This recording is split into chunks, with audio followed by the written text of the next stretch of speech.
हरमन भूल मैसनर का हीरो था। मैसनर और उसका भाई इकट्ठे कोपैमाई करते थे। 1970 में नांगा पर्वत मुहिम का हिस्सा थे। मैसनर ने पहली 8000 मीटर से बुलंद और दुनिया की खतरनाक तरीन चोटी इस अनोखे अंदाज से सर की कि पहाड़ की एक तरफ से चढ़ा और दूसरी साइड से उतरा। ये एक वर्ल्ड रिकॉर्ड था। यह दुनिया के सबसे बड़े कोहपैमा की मुहिम्मात का आगाज था। नांगा पर्वत ने एक तरफ इस अजीम कोहपैमा को आगाज फराहम किया तो दूसरी तरफ एक ऐसी पेचीदा और मुतनाज़ा कहानी का हिस्सा बना दिया जिसकी गुत्थी आज तक नहीं सुलझी। पिछले 40 सालों में ये कहानी अदालतों, बहुत सारी किताबों और अखबारात का हिस्सा बनी रही। इस कहानी का आगाज जून 1970 से होता है। मैसनर और उसका भाई हेलीकॉप्टर की टीम के साथ नांगा पर्वत सर करने निकले। हेलीकॉप्टर इस मुहिम के इंतजामी अमूर के इंचार्ज थे और बेस कैंपर थे।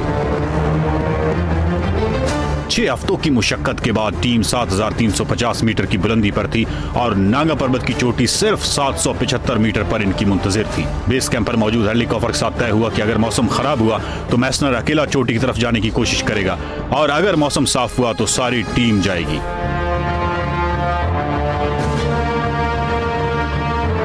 यहां पर गलतफहमियों का आगाज होता है। दूसरे दिन बज़ाहिरन मौसम साफ था। वायरलेस की गैर मौजूदगी की सूरत में हेलीकॉप्टर ने साफ मौसम की पेशनगोई सब्ज रंग का रॉकेट फायर करके करना थी। मौसम खराब होने की सूरत में सुर्ख रंग का रॉकेट निशानी के तौर पर इस्तेमाल होना था। रात 8 बजे हेलीकॉप्टर ने साफ मौसम की पेशनगोई के लिए सब्ज रंग का रॉकेट इस्तेमाल किया, जो गलती से सुर्ख रंग का इस्तेमाल हो गया। टीम ने यही समझा कि मौसम खराब होगा। मैसनर प्लान के मुताबिक अकेला समिट की तरफ जाने लगा। ये रात के 2:30 थे। सुबह के वक्त मैसनर ने देखा कि उसका भाई भी तेजी से समिट की तरफ आ रहा है।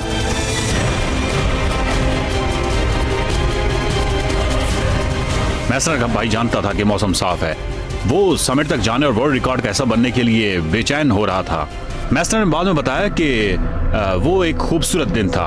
उस दिन वो सिर्फ दोस्त और भाई नहीं थे, साथी कोपैमा भी थे और मुझे याद है वो बहुत अच्छे अंदाज से चढ़ रहा था। दोनों तेजी और महारत से चढ़ते हुए नांगा पर्वत समिट तक जा पहुंचे। इस कहानी के आगे जो कुछ है वो आज तक मुतनाज़ा है। मैसनर रूपल साइड से चढ़ा। असूलन उसको इसी रास्ते से वापस आना चाहिए था, लेकिन मैसनर इस रास्ते से वापस क्यों नहीं आया? वो द्यामर साइड से नीचे क्यों उतरा? समिट पर पहुंचने के बाद अचानक मैसनर के भाई की तबीयत बिगड़ गई। वो दुनिया की खतरनाक तरीन चोटी पर बगैर ऑक्सीजन के खड़े थे। मैसनर के बकौल उसने फैसला किया कि द्यामर साइड से हम जल्दी नीचे उतर जाएंगे। मैसनर के मुखालिफिन और उस मुहिम के शुरका का मौक़िफ़ है कि उनको इसी रास्ते से वापस आना चाहिए था जहां रस्से मौजूद थे, टीम मौजूद थी। मुखालिफिन ने इल्जाम लगाया कि मैसनर वर्ल्ड रिकॉर्ड के चक्कर में अपने भाई को चोटी पर मरता छोड़ आया और मैसनर का द्यामर की साइड से उतरना पहले से प्लान में शामिल था। जबकि मैसनर का कहना है कि उसके भाई ने द्यामर की साइड से उतरने की ख्वाहिश की। वो समझता था कि अगर से हम जल्दी उतरेंगे। उसकी तबीयत बहुत ज्यादा खराब थी।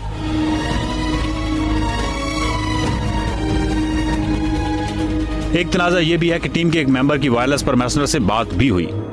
टीम मेंबर क्यून ने पूछा, क्या तुम लोग चोटी सर कर चुके हो? मैसनर ने हाँ कहा और क्यून ने पूछा, is everything alright with you?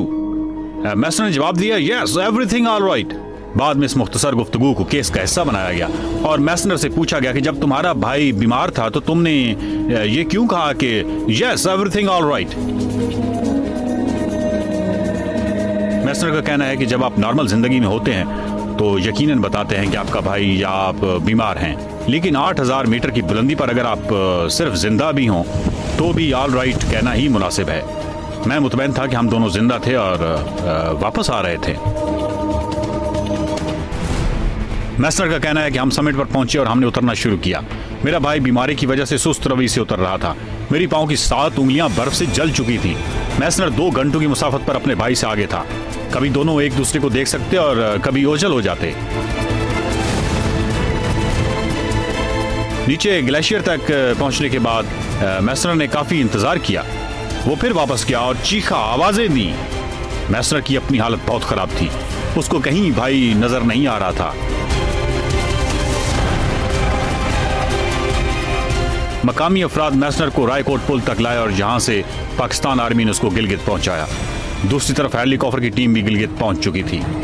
3 जुलाई 1970 को टीम ने मैसनर को देखा। उसकी हालत एक मरे हुए आदमी से बदतर थी। एक टीम मेंबर क्यून ने बाद में अपनी डायरी में लिखा कि मैसनर हवास बागता था। थोड़ी देर मुझे घूरता रहा, उसकी आंखें पूरी तरह खुली हुई थी। वो अचानक पागलों की तरह चीखा, मेरा भाई कहां है, मेरा भाई कहां है। मैंने उसको मजबूती से पकड़ रखा था। मैं कह रहा था मुझे क्या मालूम, और वो चीखता रहा, मेरा भाई कहां है। मैसनर बाद में 4 दफा मजीद नागा पर्वत पर गया। 1978 में एक दफा फिर वो चोटी तक पहुंचा।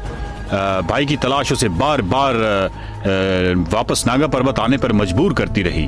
मैसनर बाद में दुनिया का सबसे बड़ा कोपैमा बना। आज मैसनर के नाम पर मैसनर माउंटेन म्यूजियम है। आज वो कोपैमाई की तारीख का सबसे बड़ा नाम है। लेकिन इस कोपैमाई से उसकी जिंदगी का सबसे बड़ा दुख भी जुड़ा है। वो नागा पर्वत को कभी नहीं भूल सकता। लेकिन ये कहानी खत्म नहीं हुई। इस कहानी ने उस वक्त एक नया रुख इख्तियार किया जब 2004 में मैसनर के भाई की लाश की बाकियात नागा पर्वत ग्लेशियर से मिल गईं।